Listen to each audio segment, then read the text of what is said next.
Hey everyone, it's Mandy Gibbons here, and welcome to the Mandy Gibbons podcast show. And I'm here with George, and I'm going to get George to tell us a little bit about himself. I love George, and I actually met George through Blake. So he was on one of my other podcasts, and then we kind of connected through that. And then also I was able to then, through George, thinking that I was awesome, and me thinking George was awesome, and all that with Blake as well, being involved with UFIND. So we want to be able to talk to you guys today about UFIND. But before we start that, I want to have George introduce himself a little bit, tell us a little bit about his awesomeness and the brilliance, and then we'll move into the process of UFIND. So, hey, George. Okay. Thanks for that Mandy style introduction. Keeping it real. That's it. I just learned from you that you're the chook whisperer. Yes, that's right. Chickens just lay more eggs around Mandy. That's true. She's their cheese squad. Every egg that lays, hurrah, hurrah. That's to it. The E, to the G, to the G. What do we got? I don't go that far, but I do have a uniform. No. You should go that far. Yeah. Awesome. Okay. About me, I like walks on the beach. And Pina coladas. Yeah. Well, in the context of our connection, really, my life's been dedicated for a very long time to personal development. And just from a young age, I was just shocked that the way I was seeing the world was just one way, and it was riddled with limitations, assumptions that were not true about myself, about how the world works. And it lit up a fuse in me to just want to keep unraveling what else. So I became a personal development addict. I could have gone drugs. I went personal development. Choose your addiction, And with all addictions, Mandy, come the dark side. Yes. Spending too much money on spiritual retreats and workshops, and and also, there was a dark side to the personal development industry where they were breeding codependence, many of them. Yes. And I only knew it when I walked away, because I got sick of being loaded with too much knowledge, which was great, too much philosophy, which was fantastic. And it was a lot of science around it, and a lot of evidence-based stuff. And I loved it. But what I noticed is it wasn't translating into me changing and me living differently, and then my life changing. It was to a degree where improvements in my confidence, improvement in my intuition meant that I was making better decisions. It made my income grow a lot more. Yeah. But having said that, it was a small difference compared to what I felt I should have had in my life. Yeah. And so 20 years ago, I started coaching, but about 12 years ago, I had a controlled existential crisis. It was consciously brought on because a few events had happened that made me realize that nothing is what it seems. Yeah. And when you realize that things that appear pure and fantastic can actually be the opposite, and things that appear terrible and not to stay away from are actually fantastic, then you go, oh my gosh, if my brain can be gullible enough to switch the good to bad and the bad to good, it's like, I need to get really humble here and really curious and start to really learn how to discern. I'm sounding like a freaking rapper now. Learn to discern, yo, bro. Yo. Yeah, so, and then that's how EP7 happened. And EP7 is an Empowered for Purpose program that's 20% of its value is integrating all the pieces of knowledge that bring you to an understanding of who are you, why are you so adaptive and powerful, and how can you use that to create a life that your heart really wants, and from sustainable, uplifting relationships to creating adventure and achieving great things for you and your community, you know, ultimately leading to a legacy even, you know, like that's your true potential to do that. And so then recently, like 3 years ago, I knew that I couldn't take EP7 to a mass audience in the mining industry for mental health because it was just too involved, too comprehensive. It was good for one-on-one people coming and groups that were ready to work on their personal development, but not mining folk who've been working 12 hours and suddenly they're in a chair going, oh, is this a mental health session? You know, you can't just do that to them because so I adapted the principles and process. I adapted it into a version, like a light but still effective version called UFIND, you know? And that's, so when we met, it was good because the kind of work you do and what UFIND is just great for these blokes, you know, to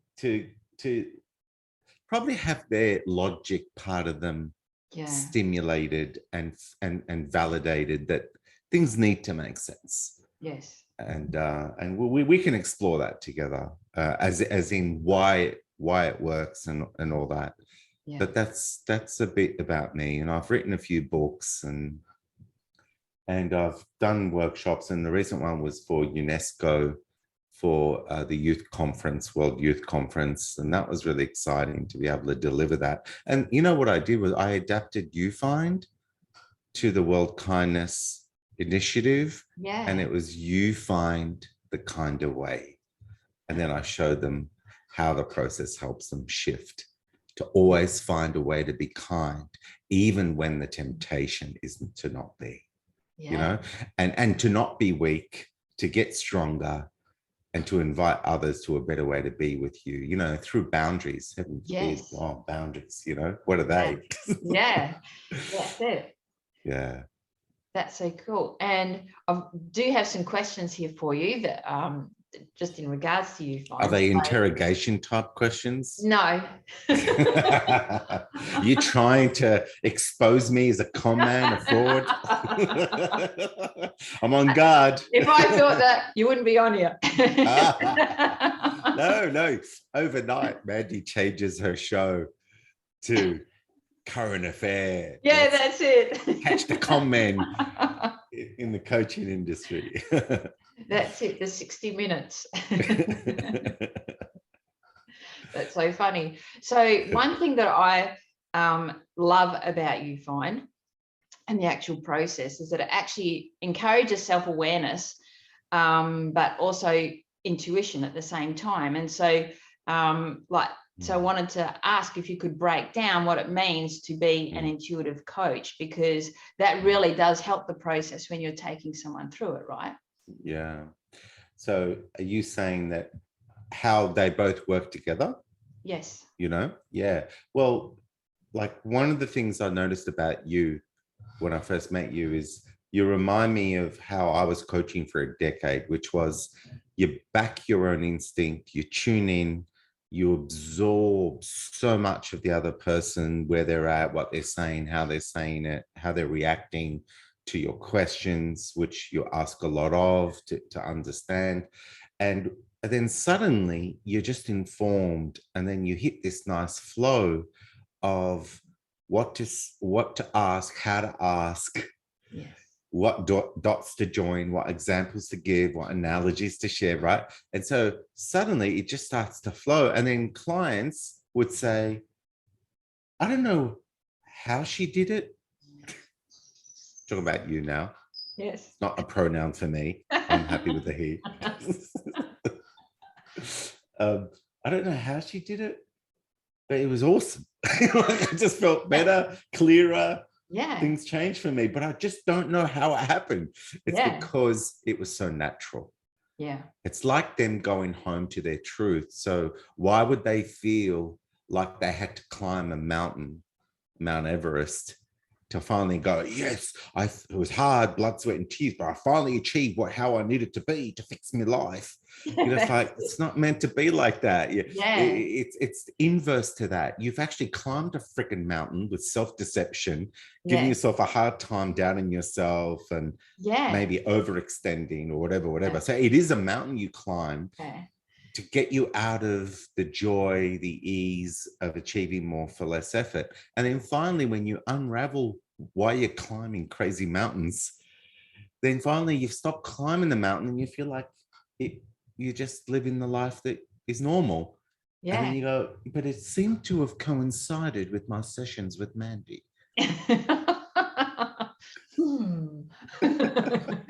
So, but that's cool. That's great. It's meant to be like that. Yeah. Because as you know, as coaches, when we are at our best, we make sure we move out of the way. Yes, that's right. Yeah. And we help them join their dots. And then they start to own what they're seeing. Yeah. And that's why it works, right? Yes. But when we get tempted, because we have our bad days, when we get tempted to tell them something that we think they really need to hear, that they're going to love, and it makes sense, and they agree with us, right? Yes. They agree with us, but it's an opinion. Yeah. And it's logical, but it didn't calibrate in their subconscious. Yes. Because we didn't follow the process to facilitate enough relevance. Yeah.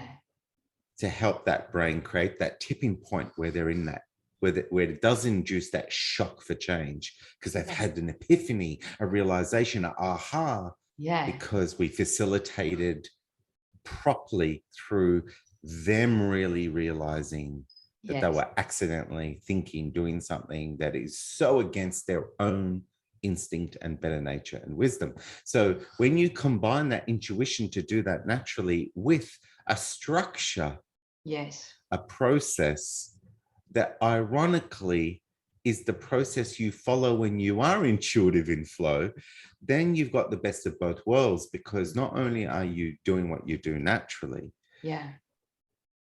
but you're also making sure you're consistent and comprehensive, because it's right there. But also they get to see the tool. They get to feel a part of how that tool represents their journey from beginning and end of validating themselves, understanding themselves. I've just realized we're explaining how these two work together, but it's like we're keeping the elephant in the room secret. What is this bloody UFIND? Why are they keeping us in suspense? Unnecessary. Give us the bloody acronym. What does UFIND stand for? Well, it's validation and insights at the same time, right? Yeah, big validation first, because as you know, we're so hard on ourselves, eh? Yeah. We're on the spectrum of perfectionism. Yeah. And, you ask someone who's been perfectionistic, are you perfectionistic? No, I am so far from perfect. Yeah. And the way they say it, it's like, you're a perfectionist because you're feeling the heat of not being something that you think you need to be. That's exactly. And obviously there's a difference between excellence, like wanting to go to another level. Yeah. And there's a difference between that and thinking that you need to go to a level that's bulletproof. Yes. That you finally arrive. It's like, angels, you've arrived. Congratulations. You are now to be adored and admired by the planet. And you now have nothing you can do that is wrong. I announce you. Dunk, dunk, dunk. Now, miraculously, people will come and they'll throw themselves at your feet because you represent everything they wish to be. Oh gosh, That would be a lot of pressure. Yeah. Not only would it be a lot of pressure, hey, not only would it be a lot of pressure, it doesn't even bloody exist. No. Just the thought of that is like, how exhausting. How exhausting, exactly. And also, you know, like on these mental health talks in mining specifically, right? We do go through this understanding of perfectionism, how hard we are on ourselves. And you can imagine the macho culture. It's like, I need to be everything for my family. I need to be the provider and this and that. And ironically, it's not just the men, it's the women having the macho mechanism in them as well. They adopted the same attitude. And therefore there's shame in letting anyone down, even if it's unintentional. Which is friggin', that's a lot of pressure, isn't it? Yes. And when you're actually working out there, there's a lot of sacrifices that get made, you know, in regards to lifestyle and so forth, when you're actually doing that. And so there are benefits too, obviously. But when you're in that place of trying to keep up that perfectionism and be everything for everybody, you're already putting yourself in that exhausted place, right? And then you're putting that pressure on yourself, and then you're not really feeling where the benefits are anymore of it, right? And so you feel like you've got to be tough all the time. And that's, you know, when perfection is, when you're sort of like feeling like you really want to be perfect, but you're also feeling like at the same time you're failing and it's not meeting in the middle, right? There's no balance there. It's torture. Because do you know anyone who's perfect? Every time we ask this question, everybody goes, no. Some people point at someone for a laugh. Oh, he thinks it's perfect. You know, here he is. And it's like, okay, no one's perfect. But we're all on the spectrum of doing this to ourselves, thinking we need to become something that doesn't exist. And then it's like, okay, well, do you want to be around someone who thinks they're perfect? You know, you get a lot of laughter with that question. It's like, as if, you know, and it's like, okay. And so when someone's putting a lot of pressure on themselves to be perfect, are they fun to be around? No. And then they think they're doing you a favor by putting pressure on you to be perfect because they think they're saving you. From the big, bad, ugly world. That smells the blood of mistakes and it will come. The Grim Reaper gets you for failing at something. And I think too, when you're actually, you know, doing FIFO, there is that perception that gets thrown at you that you're living the perfect lifestyle, right? You might have the money, that, you know, there's all these wonderful things going on. And so when you're out there and you're doing that work and you're doing the long hours, there's that guilt also of feeling like maybe you're ungrateful for what you have, but also trying to keep up that perfectionism that everyone sort of like holds you up here about, right? Because you got the job, you got the money, you've got all this supposed wonderful stuff, but in here you're just not feeling it. That's so true. You put it really well. And it's so sad because there's so many people in that predicament and they don't know how to get out of it. And the pressure just keeps mounting, and eventually you're looking at a volcano. It's just building lava pressure, and eventually that lava is going to explode. And unfortunately, the ways it explodes does a lot of harm. And sometimes these people, to not harm others, they decide to harm themselves. And it's really sad, you know, like why we end up in these situations, you know. So it's like we don't want to be around anyone who puts that pressure on them, because it's hard work, they're high maintenance. You're on eggshells, because if you give them any kind of feedback, it's experienced as destructive criticism of attacking them, like you're stabbing them. And you're just trying to tell them maybe you can be different, you know, in this or that. And they feel like you've just told them you failed, you're not good enough, you should have had your act together already, because that's their inner voice. And it's kind of like, wow. So let me get this straight. we're trying to be something that doesn't exist to become something we don't even want to be around. Yes. Yeah. You know, and it's like, and we don't know that we're doing this. And it's only when you unpack it and you create a bit of a perspective and you look at it and you go, how did this happen? How did we get programmed to try to be something that isn't even of value? Yes. You know, like nothing. And if you really look at perfection and you look at the experience you're after that you think you'll get with perfection, it really isn't about nothing else to do, no mistake. It isn't. It's just about value. Yeah. Did you give value that was appreciated? And did you package or frame the way you gave so that it reciprocates value back, so that you can be fed to give again? Yes. You know, so if you're going to get close to a perfect state, it would be those beautiful passages of time where you're in that infinity symbol where what you give is valued and it triggers the opposite equal reaction value back. Yes. And then it just keeps going. And that's a relationship. That's sustainability.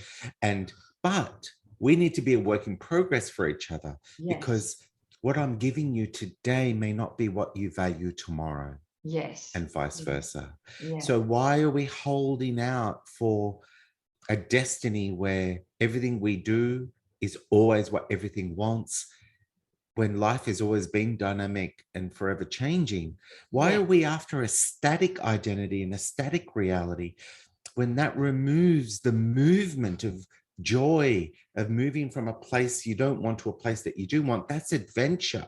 Yes. And here we are trying to destroy the very fabric of what makes life exciting. Yes. Yes. It doesn't make sense. And it's like my controlled existential crisis had to unravel this nonsense and get to a place where I could be a work in progress and love it. Yes. And Mandy, that's been my proudest achievement in my entire life. Yes. Like, I used to be I used to put so much pressure on myself to be what can never be criticized. Yes. And my wife couldn't even reach me. And I was a shit investor, Mandy. Like, I used to think, oh yeah, oh, that sounds like, my impulse was, oh, that's awesome. Throw money at that. 10 grand at this speculative freaking penny stock, 10 grand at that. Well, penny stocks, unfortunately, like 1 in 50 work out. So, you know, the odds were against me from the beginning. And I was throwing big money at these things, and even other things that should have worked didn't work. So it was a weird thing. And my poor wife, she was being impacted by my shit investing. Yeah. And I was in denial. Yeah. And I had to be in denial, Mandy. Yes. Because if I wasn't, it meant I was an epic failure. I was a dropkick. I was a stupid idiot that just hurts my family because I'm not up to doing what it takes to provide and to build, right? Yes. So that ugly world, I was never allowed to confront that I was creating it. Yes. Because the shame, the fear that I was that pathetic idiot. Yeah. I couldn't go there.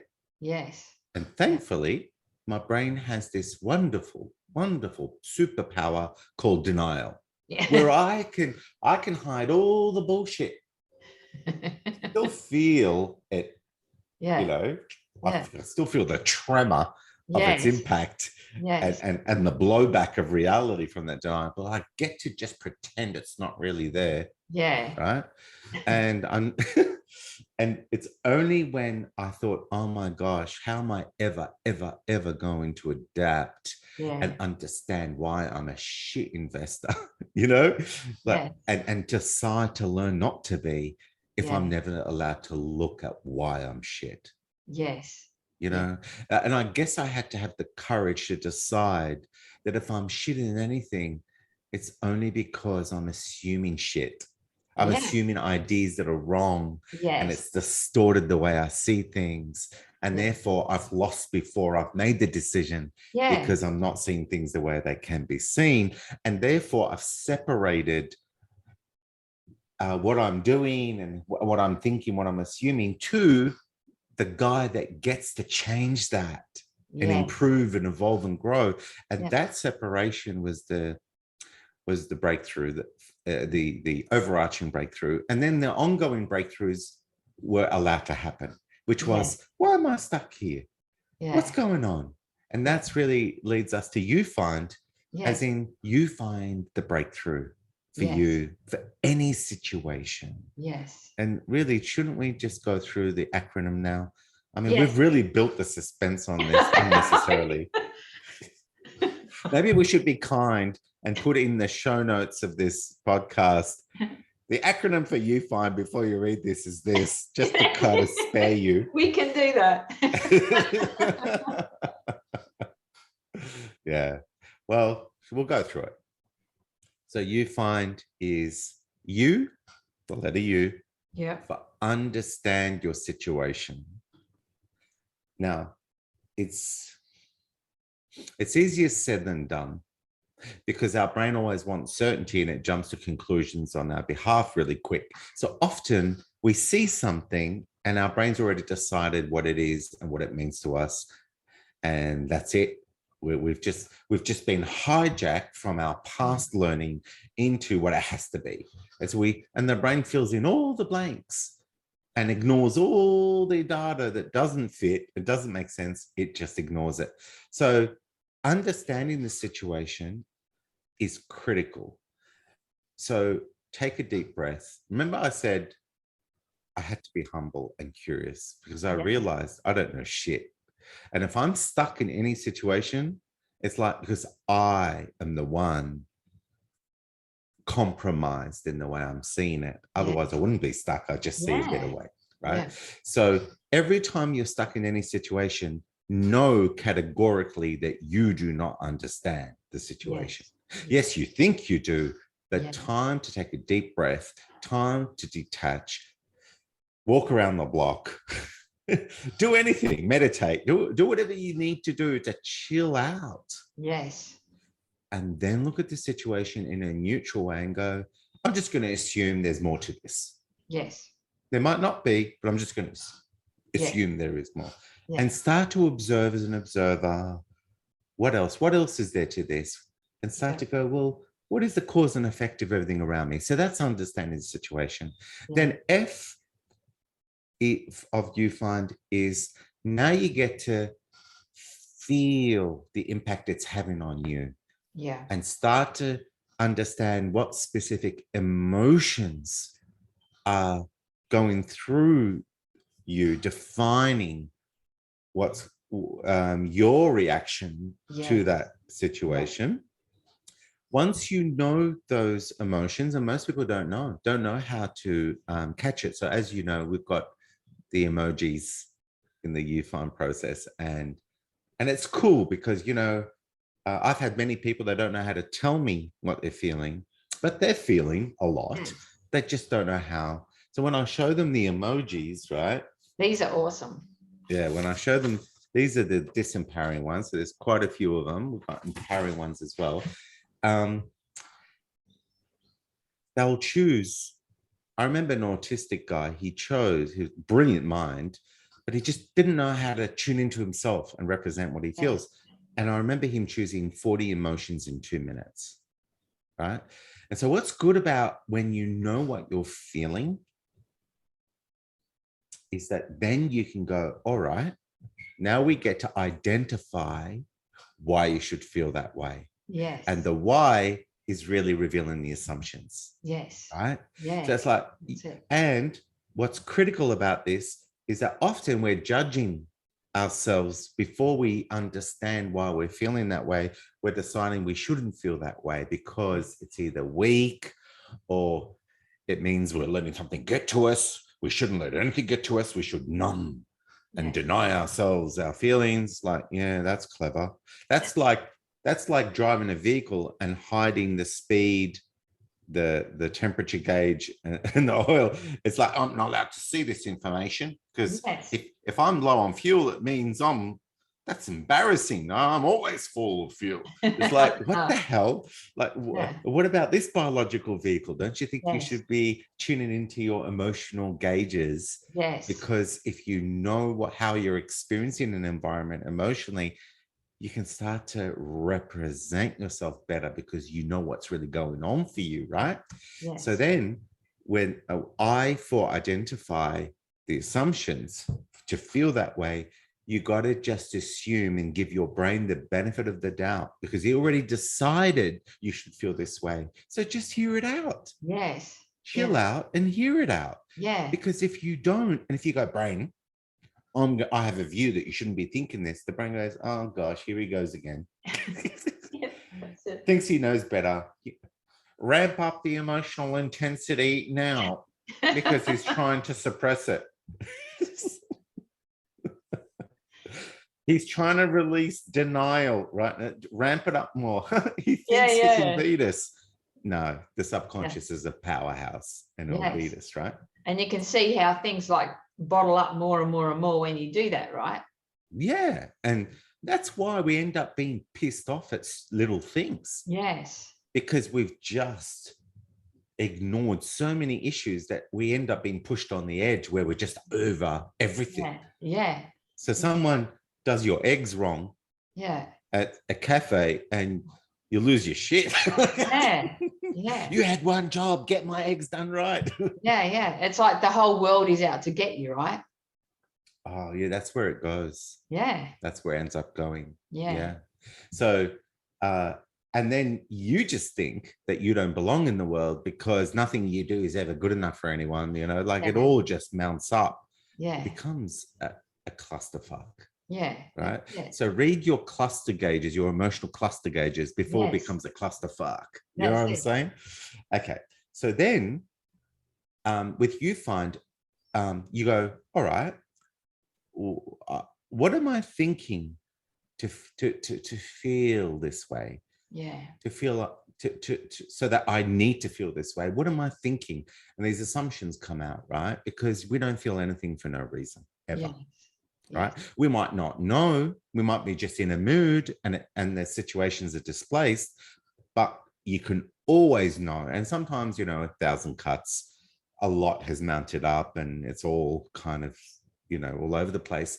But then what you need to do is just start to peel back and start joining the dots on what's been affecting you for all that time of self-neglect and start to appreciate that you're the only one responsible for that. When this thinking comes out, then we're able to go, all right, I should think this way. I should think this way because, and that's us validating the brain more and the brain will go, yeah, we should. Let me tell you why. And I'll give you a lecture. And in that lecture comes out more assumptions and you can keep saying, yeah, and we should also assume this because, and more will come out and you can keep doing this. And then finally, you're going to notice something that's always there when anybody's stuck, which is the assumptions are extreme. And you will spot that you've either catastrophized that things are bad, nothing you do will ever be good enough for people, or nothing you do will ever be good enough for you. So either you think you're unworthy of being good enough for society, or you think society's are freaking idiots and they never understand you. But basically, it's all freaking too hard. It's all bad, catastrophizing, right? And then the other side of it is the extreme optimism. And you know what's interesting? Like I used to cringe when the personal development industry went through a couple of decades of beating your chest saying, you got to be positive, man. And they demonize negative, you know, like it's like, what? You just said something that's negative? Shame on you. That's it. Or to be successful. That's it. And also like if you're feeling bad about yourself or going through, you know, struggling emotionally, that you're operating at a lower vibration. And so, you know, like off you go, we're casting you off type thing. You see a lot of that type of stuff, you know what I mean, as well. You're no longer part of the family. That's like That's Of like the Ascension spiritual, family. that's like spiritual snobbery. Yeah. That's it. That's how the ego somehow manages to claw in like a Trojan horse Yeah. and take over the person who thinks Yeah. they're spiritual. Yeah. That's not pretty. That's actually as ugly as it gets. Yeah. When you think you're being all enlightened and you couldn't be darker with that Yes. attitude. That's denial at its best. Yes. And I think too, like, and this is like a little off subject, but like I think UFIND is very good in its practicalness, whether you come from like maybe a more spiritual place or not. It's very practical, and it's very straightforward to take you through the process, especially no matter what point of view you're coming from. If you're beating yourself up and you're finding that you're struggling, and maybe you don't always have the support that you need around you at the time either, it's a really nice process to be able to take you through so you can have a better understanding of where you're at and also provide solutions for yourself. Yeah, it is practical because, when you get to that point where these assumptions are coming out and they're extreme, I know this sounds extreme, but I need to say it this way. Yeah. It severs us away from our wisdom spine. Yes. So our wisdom spine is when we are so tuned in with our instinct of what we need to stand for, what needs to be a non-negotiable, the way things need to work for everyone to be inclusively benefiting. In other words, we have this deep understanding that we are all meant to do good for each other, and that no one's perfect, and that we're all meant to just learn as we go, and our good intentions are meant to be a constant, so that anything that appears like it's not good intentions, even if it's someone lost their way and they felt justified in being nasty because they feel someone's against them, deep down below that is good intentions, and they just lost their way with their fears and doubts and their paranoia. And so these people are easily salvageable when you freaking give a shit and you move through the smoke of them losing their way with you, and then they become the most grateful raving fans, because everybody was, with their insecurities, was blowing back on them, demonizing them. But you didn't. You saw through the smoke. You had the vision to know that they were worth it, and that their fluffing about was because they were out of control in fear, and all you had to do was be a rock long enough so that they assumed you were the illusion of a rock for a while. And they tried to poke because they were so scared of being ambushed like they normally are. And then they notice the consistency, that you're solid for them and you believe in them, but you also have self-respect, so that they could see that you're not going to let them push you too far. And that, but you express disappointment and hold the beacon of them not wanting to doubt you for wrong reason, all that. And then suddenly you have just inspired someone out of a very dark place. That's right. Now, that spine is in everyone. To want to be that kind of person for those that are lost. I agree. And so when these extremes come out and the person's in an observer mode, they get back to that spine, and they go, these extremes don't represent me. And I could see how they make me become something that makes the problem happen, creates the problem, or feeds it and makes it worse and creates a downward spiral. I could see how I'm complicit. So then they get to short circuit that nonsense. So UFIND then gets to the N in UFIND, which is now you get to neutralize the extremes. Neutralize. And then you come to that balanced place where you matter and they matter. But if they want to sell you that you don't matter, you get to help them understand that that invitation is not coming from their good nature, and invite them to a better connection. And that's just one example of the dynamic, but it's so common, right? So that's N, right? You now get to go, all right, what is what do I want to do about this? How do I neutralize these extremes? Yes. How do I get back to what my spine is for that situation? Yes. Once you understand, you go, oh man, I need to assume this, not that. That's extreme.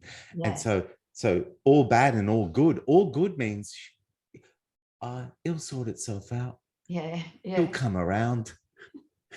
I don't need to do anything. It's all good. It's not that bad at all. Yeah. Right? So what do these two extremes have in common, Mandy, is that they both con us out of being different. That's right. Yeah. And the only thing we can control is being different. And yet our brain goes, oh, it's all bad. Nothing you do will make a difference. What's the point? Don't worry about it. Yeah. Just give up. Yes. There's nothing to do differently. Yes. And the other one goes, it's all good. It'll all sort itself out. You don't have to do nothing. It's like, wow, what a con job. Yeah. So when you see the con job, you don't like being deceived. And most people, their instinct takes over and goes, shit, I get it now. Yes. And therefore D is now you get to decide a balanced, more effective approach that represents your own wisdom spine of principles and values that you are proud to represent, Yes. that will optimize and make you proud of who you choose to be in that situation. Yes. And that's UFIND. Yeah, that's it. And it's a really cool way to be able to self-facilitate. Yeah, it is. Because often, you're stuck in a situation and your brain just remunerates and just spins amongst feeling sorry for yourself and why is life so hard, and then it looks at the situation and it magnifies the pain of it, and like how can I solve this? But we don't realize that we can't solve it because the way we're looking at it won't let us get to the ideas that would solve it. And so you find when you follow that process and you restore clarity, you can see things that you didn't see before. Yes. And there is a lot to see. Yes. Always in any situation that our brain can knock out from the radar, Yeah, and I think too, it shows you a really powerful way of how you can utilize your emotions in a process like that, rather than beating yourself up about your emotions. Yeah, like if you look at the principles of solving any personal development problem, for you trying to fix anything. I just knocked my monitor and it's shaking. That's no all earthquake. I just knocked this a couple of minutes ago as well. I'm like, stay there. What was the question? What was the train of thought? We spoke about self-facilitation and also the process of understanding your emotions when you're going through the UFIND process and not beating yourself up over them. You know how we have principles like it's important to have emotional intelligence. Yes. So you can emotionally manage yourself and others when things are heating up and unstable. There's a lot of tips and principles to guide you, right? Yes. What I like about what EP7 does, and now what this adaptation of for UFIND does, is that it creates the processes built by those principles so that you just have to focus on tangible steps that are doable, that are within your intellect to do, and then you end up with the value at the end. Yes. And all it does, it's like the training wheels to take you through something consciously that your brain's not letting you go through. Yes. But on your good days and in some areas of life, you do it instinctively, effortlessly. But for some reason, through the extremes, your brain goes, oh, I'm sorry, but your wisdom is not needed here. This is war. This is a helpless situation where we need to give up and run away or punch someone. you know? And unfortunately, it's very rare for us to be in a situation where the high stress response to cut and run is actually a valid one. And you know, when we survey people in big groups and we say, in the last 100 times that you actually found yourself highly stressed, where the high stress response prepares your physical body for impending harm. And so you tighten your muscles and you get your adrenaline going, ready to escape or to push back hard. How many of that 100 times did you actually need that biological response? And the most common answer is 0 to 1. And I prefer 1 as a guide, because sometimes you do need high stress. You know, you need to jump out of the way of a bus. That's it. But 99 times we were engaging a high stress response from extreme thinking that wasn't even valid.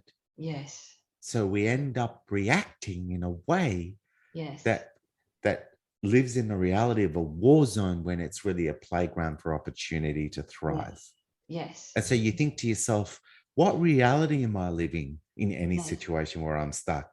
Am I living my own delusional assumptions and playing that out as I superimpose it and I over what's really going on? Because, you know, we use this example, which is really good, which is what a raised voice can trigger people into stress. If someone starts yelling, it can stress people out, right? So if you were to assume that if someone raises their voice, it means they're about to attack, they're going to get aggressive and attack, then you need the high stress response. But then if you collected more data, say you used the UFIND process and you look closely to why the circumstances around them raising their voice, and then you discover through the cause and effect of all this that they don't feel heard. And you go, they're raising their voice because they don't feel heard. Even though I'm a meter away from them. Like it's not it's not like I need the extra 30 decibels for this. But anyway, the fact is that's how desperate they are. No one wants to hear me. No one wants to care.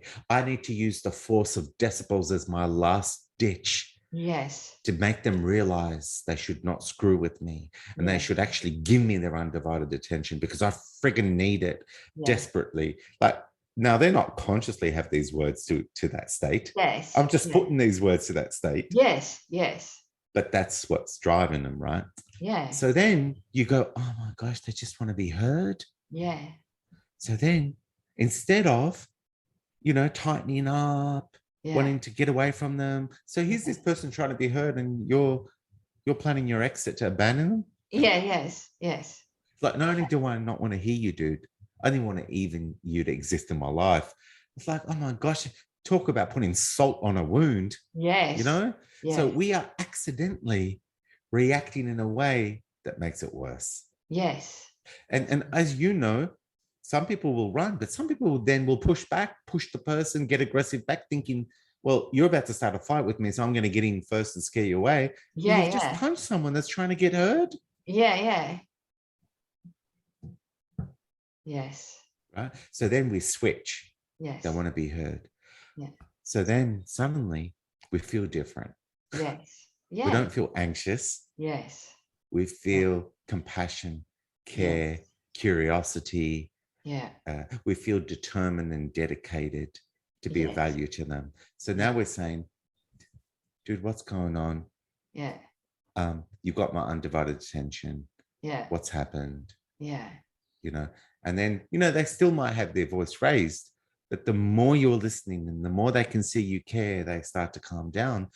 That's all of us. We do that. We calm down when someone gives a shit and listens. And then, so then suddenly they're grateful. So it's like what I was saying before about being that rock. It's like they push with a raised voice, they're yelling, and then they notice you're just this force of compassion that cares about them. And then they keep poking with their raised voice, and it stays strong. Yes. And it stays assertive and clear, and say, but you know, if you're going to keep yelling, it means you don't believe that I care and you have my undivided attention. So I'm going to go, but my door will be open for you once you realize I do care. And these people, their good nature takes over when you're that clear and solid and balanced, right? Yes. So then look at the difference between one assumption. Yeah. One assumption of raised voice equals, you know, friggin' danger. Yeah. Raised voice equals a need for love, Yes. for care, for compassion. Yeah. Different realities. It's like a roller coaster. Someone's freaking loving it. Someone thinks they're going to die. Yeah. It's like you think to yourself, is this our life? Yes. Is this our entire life? Yes. That who we choose to be will determine the roller coaster ride experience? And the answer is actually, yeah. Yes. And only 1% of the time you come across a freaking full-blown sociopath, psychopath, or a cliff where you need to kind of chill out. It's a cliff. You don't want to free fall. Stay away from the bloody thing. It's a real threat. It's a bus. Get the fuck out of the way. You know? But that's only 1% of the time. Look, I've even had people who are in a sociopathic coping habit, right? Yes. And their life is a mess. Yeah. And of course, it never could be their fault. It's them against the world, hence justifying their sociopathic coping, right? Yes. And then when I use a more comprehensive version of UFIND, they are in tears because they discover that here they were making the world their enemy, not realizing that they were complicit in making sure it becomes their enemy and stays their enemy because someone hurt them, someone abused them, or people abused them when they were younger. And therefore, their brain learned never to let that happen again and to see everyone as wanting to do the same. And therefore, they're justified in being a sociopath. That's it. And when all this unpacked, they're in tears because did they sign up as a human being to become a despicable person that plots to undermine and hurt? No. But did their brain make them feel they had no choice? Yes. Yeah. And then suddenly those that apparently could not be reformed shift and they're different and their whole life transforms. But even that I tell you this has happened, it's still hard work and it's speculative because when you're untangling so much trauma of assumptions that have made someone harden that much and lose their trust and respect for humans and life, to unravel that can take a while, and the psychology profession's doing their best with it. But these people end up getting labeled with personality disorders, and unfortunately that kind of makes them feel like that's just who they are, which is self-defeating, and it means we get to demonize people who have these fixed issues. But I know you come from the same you know, cloth of understanding that no, you know, we get traumatized into these disorders, and the process that got us into them is the process that can get us out. But not everyone knows how to unravel and commit to that process to reclaim their good nature that's always there, that's been lost for so long because apparently didn't have a role in the jungle. You know?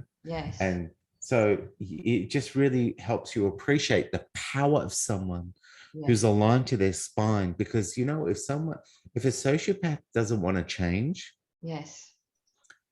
and they see that you're a solid rock that believes in them, they are so afraid that if they trust again, they're going to be ambushed, that they appreciate you mean well, but then they probably would draw a conclusion that you're naive, and they appreciate you believe in them, and therefore they treat you better, but everyone else shit, or they run away from you because they just can't face the confrontation of how they feel they're being exposed. And it's not because there is actually confrontation.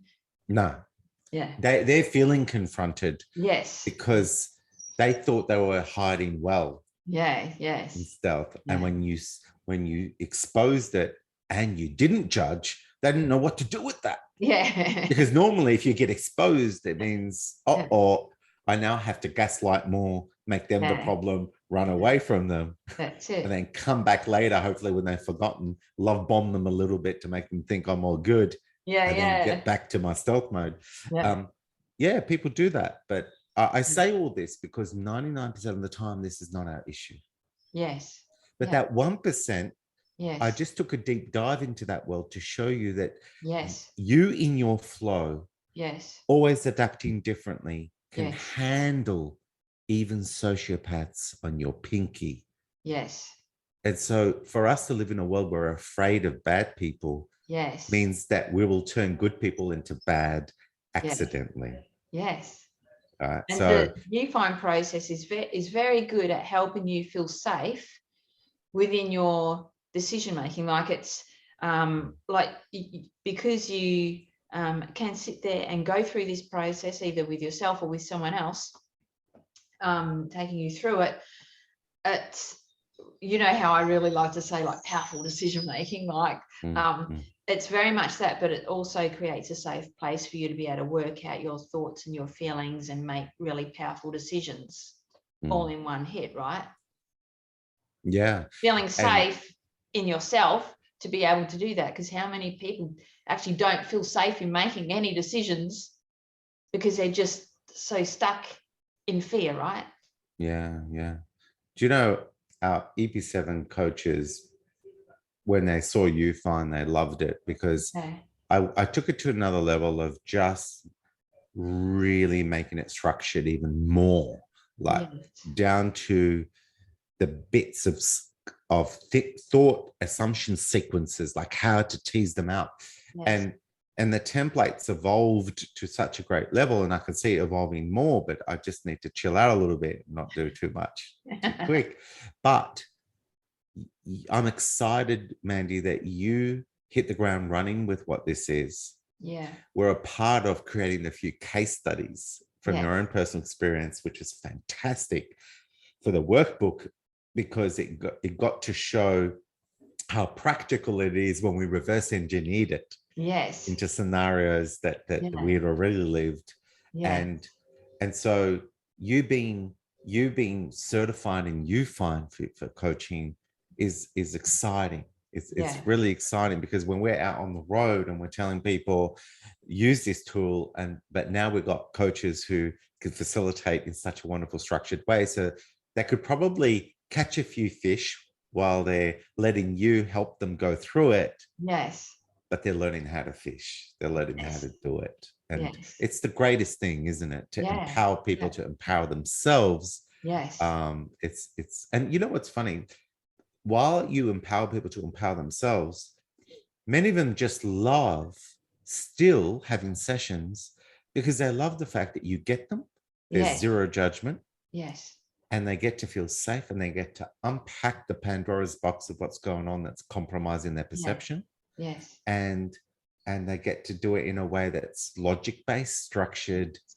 And it just always consistently pumps out the insights that shock them and help them want to be different in their environment. I mean, that's such a cool thing to be able to just tap out of life and go, all right, let me have a look at life differently.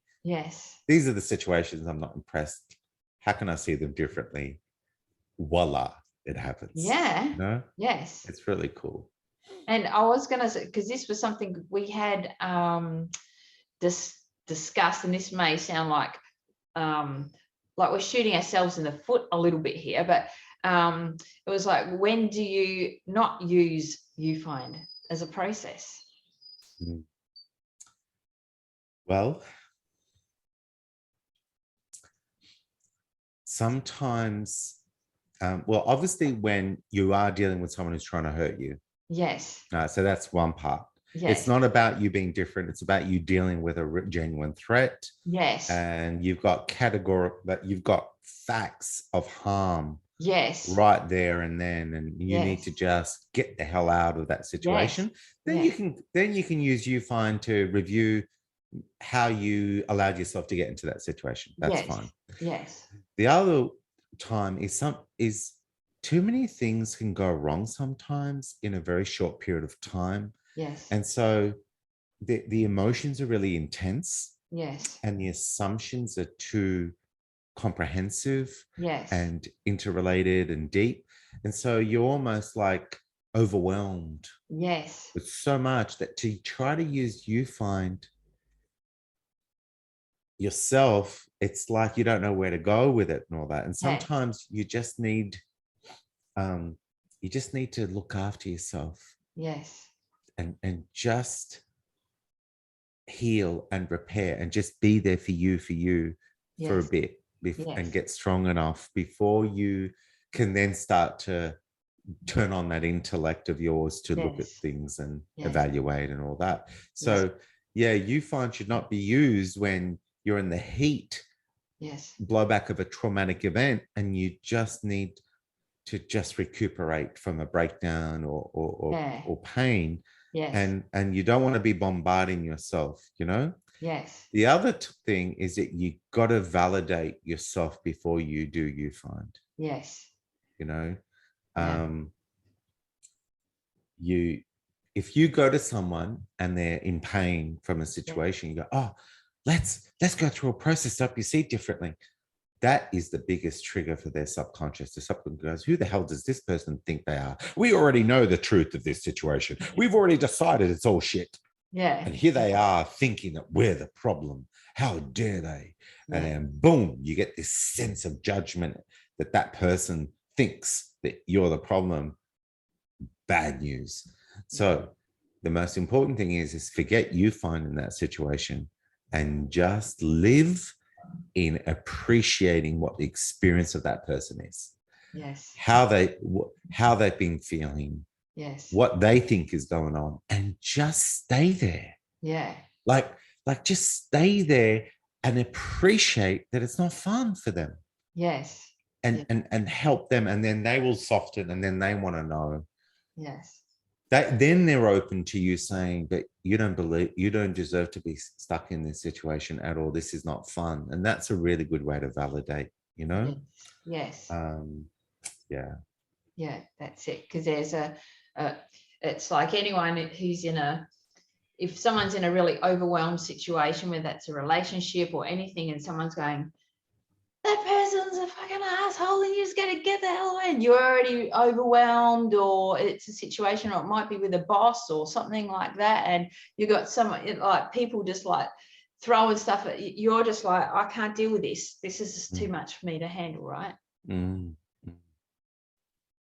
Yeah, so I would say they're the times that I would not be pushing that process at all, you know. Yes. And it should naturally flow into it. That, you know, you can have a conversation with someone, and at your best you actually go through UFIND because you're just caring about how they feel.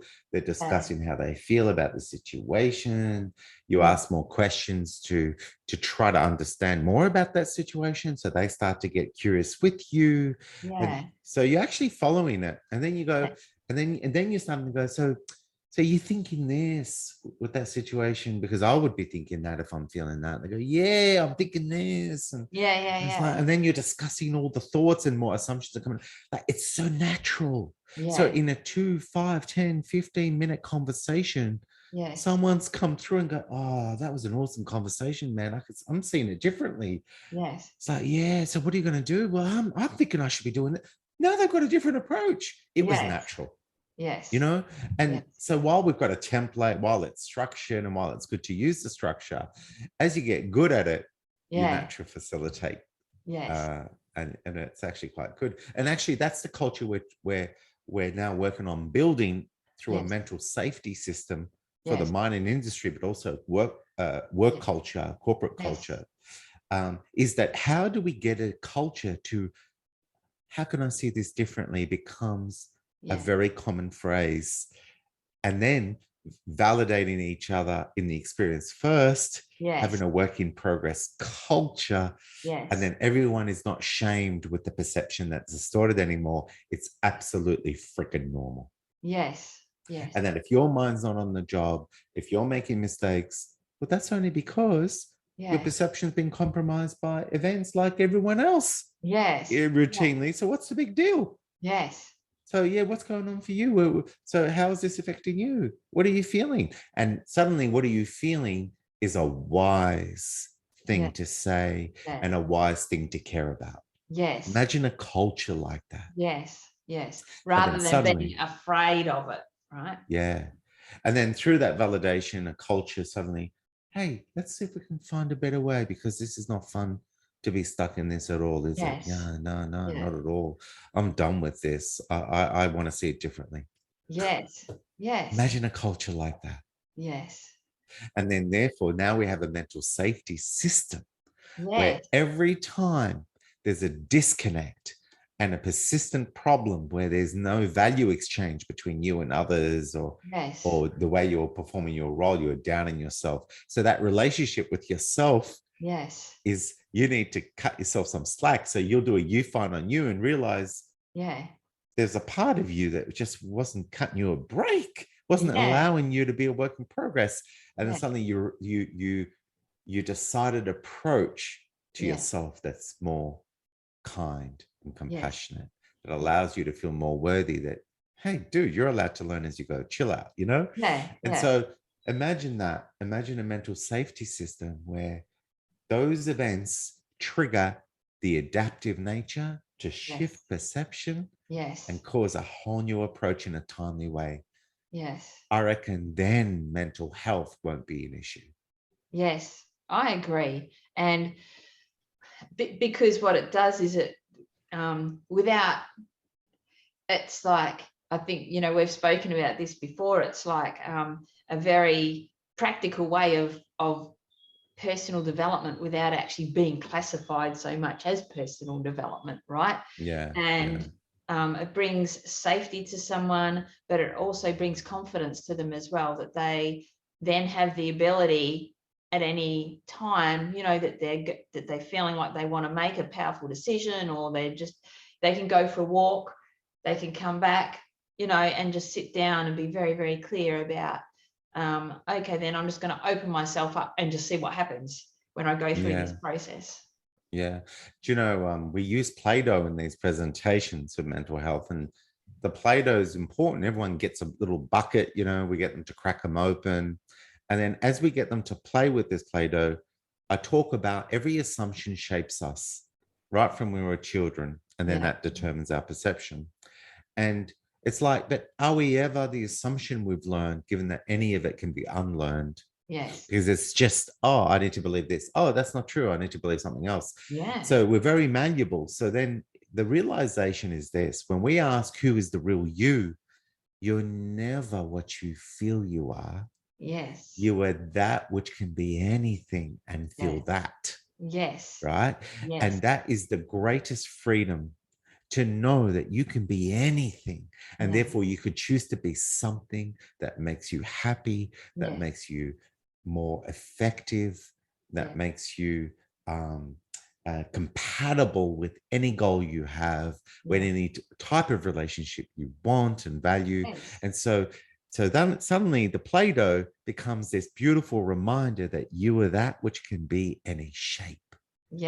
So stop identifying with any existing shape as if it is flawed, or you need to pretend it's perfect, or you need to find a shape that's perfect, pretend you're there, or hope to get there before the world discovers you're not there and rejects you. It's just nonsense to think that we're ever any one shape. And the good news is, whatever shape you are, keep the stuff that works, undo the stuff that doesn't.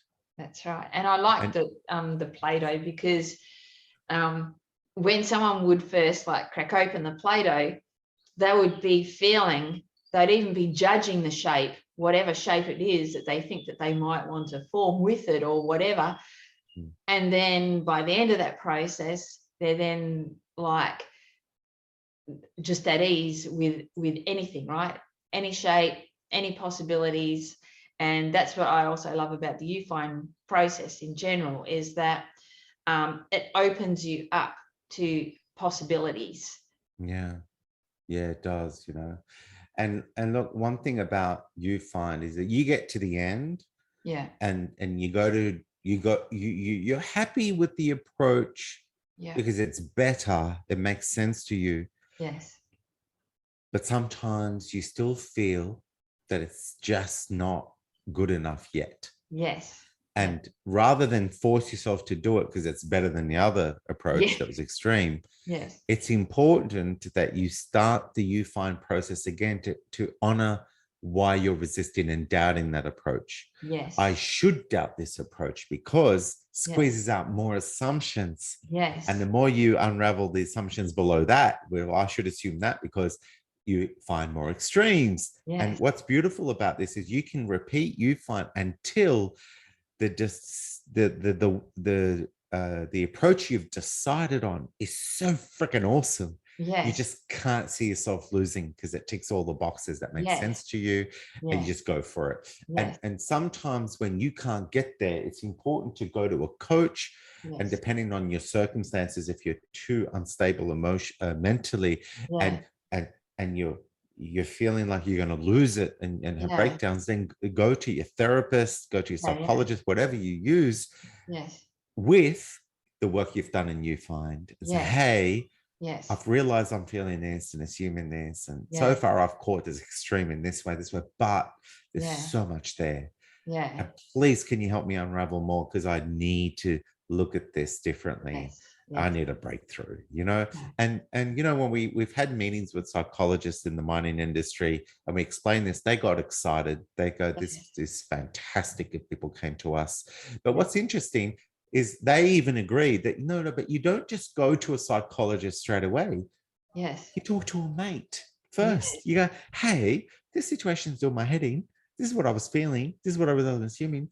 What else do you think is going on here? Because I'm still freaking pissed off. Or I'm still following, and then the mate with fresh eyes suddenly asks the right questions, and or then you go to a coach, or then you can go to a therapist, so you can scale up. Yes. The resourcefulness of fresh eyes and professionals to help you keep unraveling the data that's got you held hostage in a way to be that is unnecessary.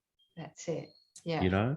So that's probably a good thing to flag with UFIND, that you get to the end and yes, you can repeat, but sometimes those bloody problems are pretty complex. And getting fresh eyes on it is a clever way, And as I say, don't just chuck in a 10 just because it's easier. Because at the end you're rating your approach. And if you go, oh, I'm just going to put a 10. It's like, no, don't do that. Tune in. Is it really a 10? Because even a 9.5, even a 9.9 is a clue that your subconscious could screw with you when you go to implement the approach, because it's just not all in yet. And therefore give a shit, care for your brain that's still concerned, and validate it. Understand why. It's still got a bit of the park break on that. It's so important. Like we're so judging and suppressing all the time. The subconscious is not our enemy. It's trying to protect us. It's lived all the trauma of bullshit with us. It wired so that it didn't want us to ever be harmed again. But it accidentally is superimposing 99% of the time things it thinks it's going to happen that are so far away from that. It's not funny, and therefore we're misfiring an approach that makes things worse without us realizing.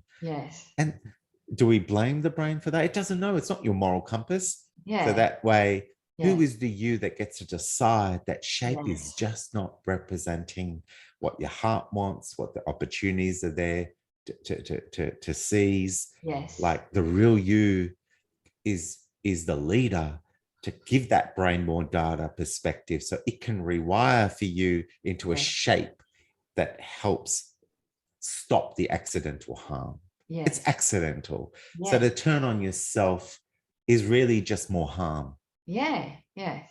It's just more harm. And Yes. when you work on why you're not a work in progress, why your identity is pushed into being some static way of being that's meant to be perfect, and then and then the brain discovers it was harming you. Yes. It was harming you by projecting you into such an absurd goal of trying to be perfect, to be lovable, or safe from rejection and attack or whatever. It's like this poor brain, it really just got carried away and it didn't know it was. Yes. Yeah. And so, yeah, it's so important to appreciate the power and limitations of a brain and how you are designed to be an observer that can deconstruct what's shaping its perception, and therefore it's how it operates, and therefore continue to reprogram the stuff that's just not representing the opportunities, your values and principles, you know? Yes. Yeah. And you get a chance without even realizing it to be kinder to yourself, right? 100%, you know, like 20,000 coaching hours makes you realize we're all the same. Yeah. Where we all excel with the same wisdom and we all fail with the same bullshit. Yes. It's like we are so similar, it's ridiculous, which is why, like, you've got this fantastic energy, Mandy, where you never feel superior to anyone, but you also aren't interested in the inferiority bullshit either. So you have you're in the pocket of equality, and it's the best service to anyone is having that energy of equality. And it's not, I believe in equality, so I'm going to try to be equal. No, the truth is that we're equal. And therefore, just chill out and love the equal playing field where we're all a work in progress, and we're all excelling in different ways at different times, and it's all good, you know? And so, yeah, look, I wonder where we're headed in humanity, because I see a lot of extremes in the way leaders, like you could imagine, right? When you spend that much time deconstructing perception, I can't see a media article without deconstructing what they're using to create the angle. I can't hear a politician talk without deconstructing what's given them that perception to make them think the way they are, feel the way they are, and do what they think is relevant. I got to tell you, there is so much extreme thinking that's creating poor leadership in our politicians. There is so much extreme thinking in corporations that make them think that hoarding profit and having an insatiable appetite for power and expansion. I agree. We are in a society where if we all decide to be a work in progress, it will be a bottom-up movement. And if we systemize it so that we know how to critically think a situation and get to the power of sustainability and how we choose to be with anyone and everyone, I reckon our future leaders will come from this bottom-up approach. And I'm actually very excited about our future. And yes, it's rocky right now, but I reckon that rocky world we're in right now is the purge of nonsense. You know, you don't know how bad it is until the lava explodes out of the volcano and you go, what the hell? What kind of reality are we in? Like, what's causing all this mayhem? Why has it come to this point where suddenly our free will, suddenly everything's complicated? You know, so I'm actually very excited I'm an optimist, but I'm grounded in the bullshit to know that optimism isn't everything will be fine. I'm grounded in the bullshit that we have the power to seize the bullshit and make it fine. But it's work, but it's great work. It's fantastic. It's exciting. And I do believe in contrast. So in other words, you can't have happy without sad, and you can't have right without wrong. So therefore, being human is about a journey from one to the other in infinite situations. So just enjoy the movement. Yeah. Enjoy having a desire, appreciate it unfulfilled, so that when it's fulfilled, you know what it really means for it to be fulfilled. Yes. You know, you don't know freedom until you're trapped. Yeah. Yeah. You don't know love until you Yes. feel unloved. Yes. You know, so I think being human is a pretty trippy experience, and maybe us with using these processes like UFIND, we can really start accelerating, evolving ourselves individually, and then suddenly we're all helping each other evolve faster by adapting in more timely ways, you know? Yeah. And what a beautiful way to do it, right? Yeah. Yeah. Yeah. Humility Yes. is a great fertile soil. Yes. Humility is powerful Yeah. because it restores our sponge of data to come in properly and let us start seeing the patterns faster. Yes. And unfortunately, most people in leadership positions, they've got this pressure to be perfect, and they need to act like they already know everything, and they don't. And then they end up having to hide and pretend they didn't make mistakes and do as much damage as they did. And then that makes it worse. Yes. So yeah, unfortunately, we've got a lot of dysfunction and starting to show up more clearly. So I think the future leadership in all aspects of our society is going to be amazing, you know? But it needed the purge to expose the crazy first, you know, of trying to be perfect, this nonsense of knowing it all. Well, it does that, whether that's individually or even in general. We see it like every decade, just about, right? Yeah. Yeah. Yeah. Yeah, absolutely. Yeah. And is there anything else that you would really love to say about UFIND, or explain about it, or share about it? We've covered a lot today, but UFIND really is an incredible process. Sometimes we experience change fatigue.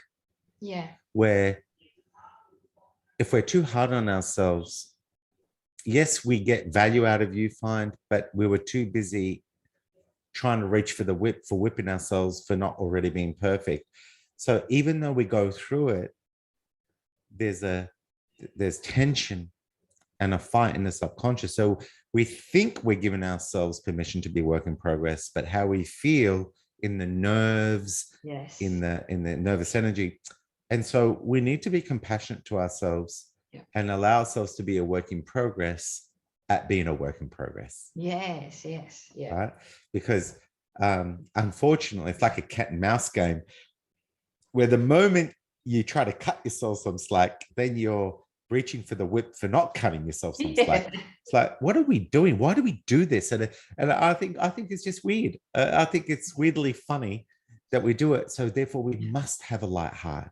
Yes. We stop taking ourselves so seriously. Yes. We complicate our lives in the most comical ways. Yes. Time to freaking start laughing at the crazy of being human. Yes. And just don't take yourself too seriously. Yeah.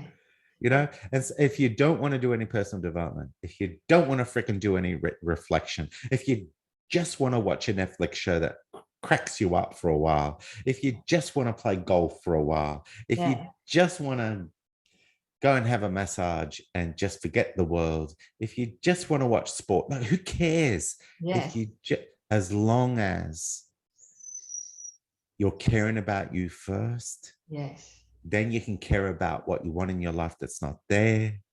And then you can build the desire to learn how to be different. And give yourself permission to be different. But sometimes you just need to tap out and say, look, world, I'm just going to be with me for a while. I'm just going to do shit that I feel like doing. And I think that's an important tip to don't think that you have to be responsible and perfect at personal development. Oh, I'm going to use this UFIND every moment of every day because I want to get to friggin'. It's like, oh, please chill out. It's not meant to be that. It's meant to be just care about you. And every time you're hurting and you're done with hurting, then at least there's a process to help you discover more of what's going on, so Yes. you can deal with it, you know? Yeah. And if, And that brings in more creativity into your life as well, right? yeah, creativity is such a vital part. It's step 3 in EP7, imagination. It's like every time we're at our best, we're creative problem solvers. Yes.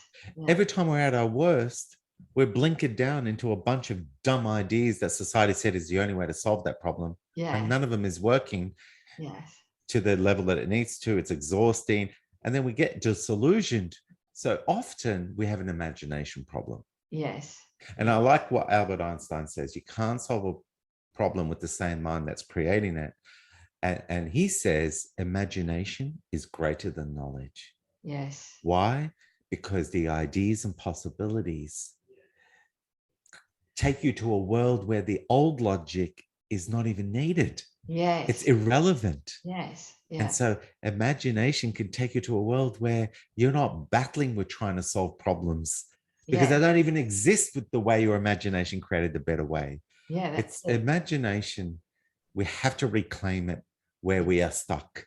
Yeah. And by going neutral through the UFIND process and that wisdom spine, that restores this sense of abundance to entertain many ways of how something can be different. And we need that. We need that too. And if you get creative, if you play games, if you take on art, if you pick up that guitar again that you haven't played for a while, like any instrument, like often clients, when you look at their timeline of how things got worse gradually, often you'll notice that the things that they used to do, like an instrument, like a hobby, like things that were creative and for them, they dropped off.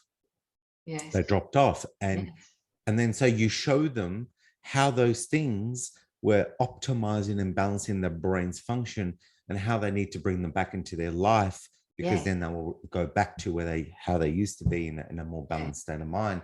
And these people happily pick up that instrument again, or take up pottery or art or whatever they were doing. And it plays a very vital role in development. So we think we're being irresponsible by indulging in something, you know, fun or this or that, but it's actually, you're being irresponsible if you don't, because your quality decision making through your creative way of seeing things differently is critical to achieving a lot with less effort, you know? And I think we punish ourselves a little bit in regards to, you know, because there's so much when you can like tap into like your bit of like childlike wonderment type thing, people go, well, then I lose control, right? Because then I you know, or maybe that's just being super naive or whatever. But being able to, what it does, it helps you become a little bit more playful, right? And creative, and have a little bit more fun in your life. And you've got to have that in your life, otherwise it's just all based on trying to control everything, and you do become so harsh and brutal on yourself.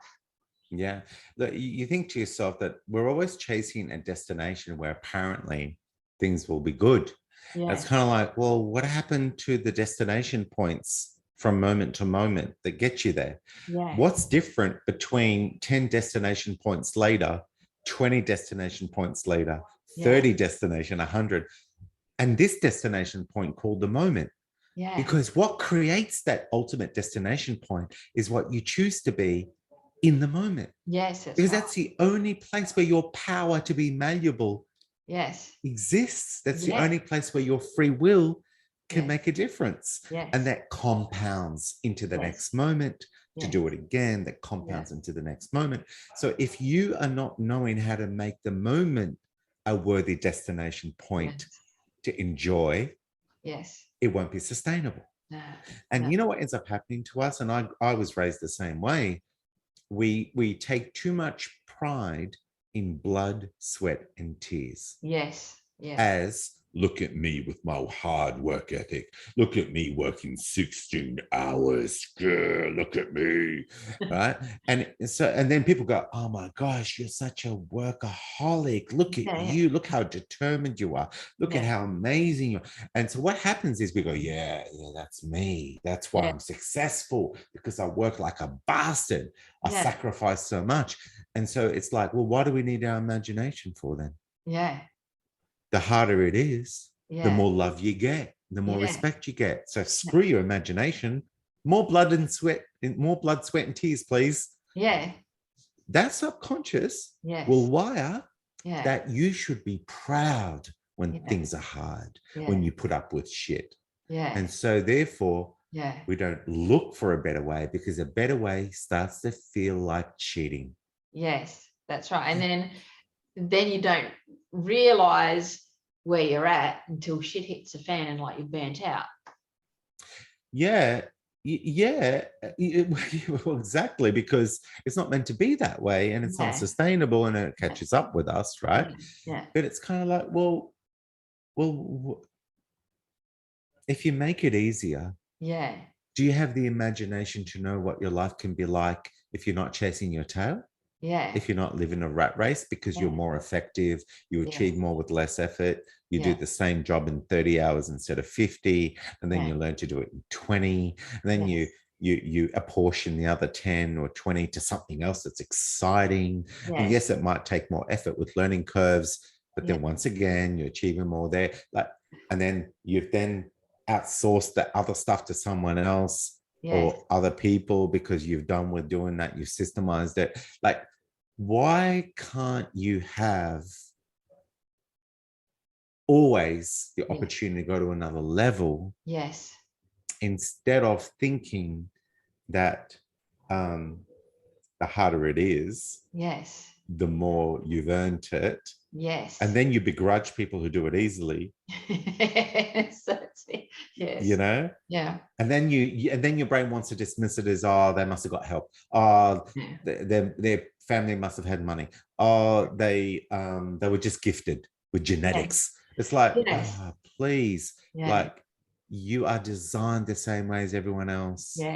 There's only a minute fraction of the people who are unfortunately compromised with their brain function genetically, with whatever deformity, and that's sad, and we just got to take care of these people. But the majority of us, our brain can rewire and relearn and unlearn and relearn indefinitely. So come on, like, you know.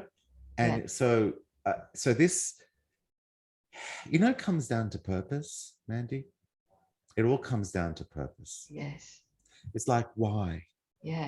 Why am I here? Why is this important to me? What do I really want from it? How do I really want to feel? Why should I care to make it a priority?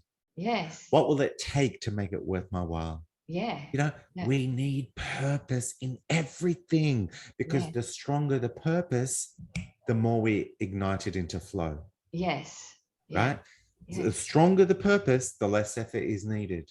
I see it in everyone. Whenever I say to someone, okay, tell me about your proudest achievements, where things were easy for you, and we deconstruct that, have a guess what we find? Total alignment to their wisdom spine. Complete alignment, and their creativity, intuition was turned on, which come together to give you flow. The right ideas come to you at the right time.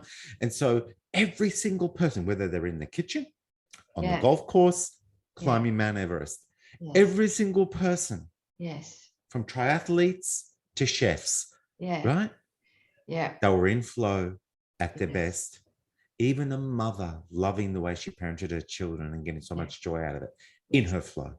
And I think that's important to, you know, remember about purpose too, because some people feel purpose is, it's one of those things where you have to be, I don't know, out there impacting millions every day, and that's what purpose means. Oh yeah, higher purpose. They assume it's about greatest purpose for impacting the world. No, but you're right. You're so right. Like, you got to bring it back to, what is your purpose to your own emotional well-being, your own self-worth? What is your purpose to the roles in your life from being a parent to being a coach to being a friend, yes, to being a child of your parents. What is your purpose to an endeavor, a particular goal? And I reckon through, like, EP7 has a purpose hierarchy. If you take care of yourself yes, properly, your relationship to your emotional well-being and your physical health, that flows into being amazing for yes, people around you, because you are full of the contentment of being a work in progress, yes, and you're not finding yourself for validation that you're worth it and capable. Then what happens is you end up with a network that is so grateful for who you are with them that they can't stop talking about you to other people. And then suddenly you're getting approached for opportunities. And then that turns into higher level of goals. Yes. And then that attracts you to higher relationships of people like you that then keeps going higher and higher as you collaborate to change a community, change a country, change the world. So in other words, our true flow of first us, then those around us in our own backyard, and then it actually will keep extending until we leave our mark in our own way on the world. Yes. But we never focus on that. Yes. We focus on here, now. Who can I be for me and those around me to make a difference? And you just go all in on that, and everything else takes care of itself. Yes, I agree. I like that. I'm glad that we've spoken about that, actually. Yeah. And you know, Mandy, purpose is, it just needs to be meaningful. It just needs to make sense to you. Yeah. And it needs to be value rich. Yeah. And so what are the values that make what you do worth it? Yeah. Because if you're not feeling good about it, then what really is it? Yeah. Do you feel connected? Do you feel uplifted? How? Why? Are you passionate? Are you listening intently? Are you giving of yourself with passion and intensity because you care? Are you delving deeper because you love the treasure of learning more? Are you courageous to challenge your own ideas with the feedback of others? Are you willing to go out of your comfort zone and go try something new and see how you experience it, so it expands you into a world you didn't know existed? Like, it's common.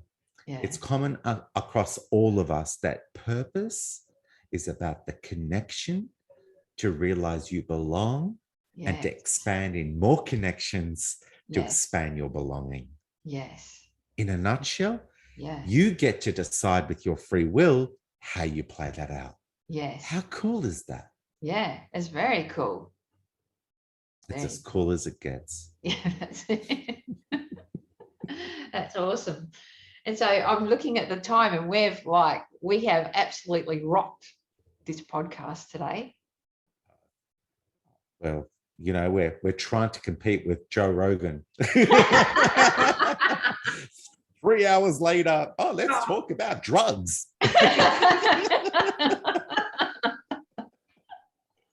Yeah, he's awesome. He's so cool. Awesome. Yeah. Well, and how can people reach out to you, so they can speak with you about UFIND? Or, I mean, people know how they can reach out to me, but what's the best way that they can get in touch with you? Well, for UFIND, they should come to you. Yeah. If someone's listening and they just want to look at their work culture, and they want to look at their leadership, and they want UFIND built into that, then definitely come to us. We've got verveeducation.com or ep7.com.au. Will reach me. Lifecoachperth.com will reach me. It's easy to reach me. Maybe we put social media link in the podcast or something. Yes, I will. But so if you want to transform your organization and really turn up its resilience, its adaptive nature, and really connect the vision of the organization with the culture so it just is in flow. We'd love to help you build so that not only do you take care of mental health, but you actually allow thriving to be the new normal in your culture. That's what I'd love to do, that more and more for organizations, because it's happening, and that's exactly where it's going for everyone. So I'm just privileged to be a part of doing that for people, you know. Yeah, that's so good.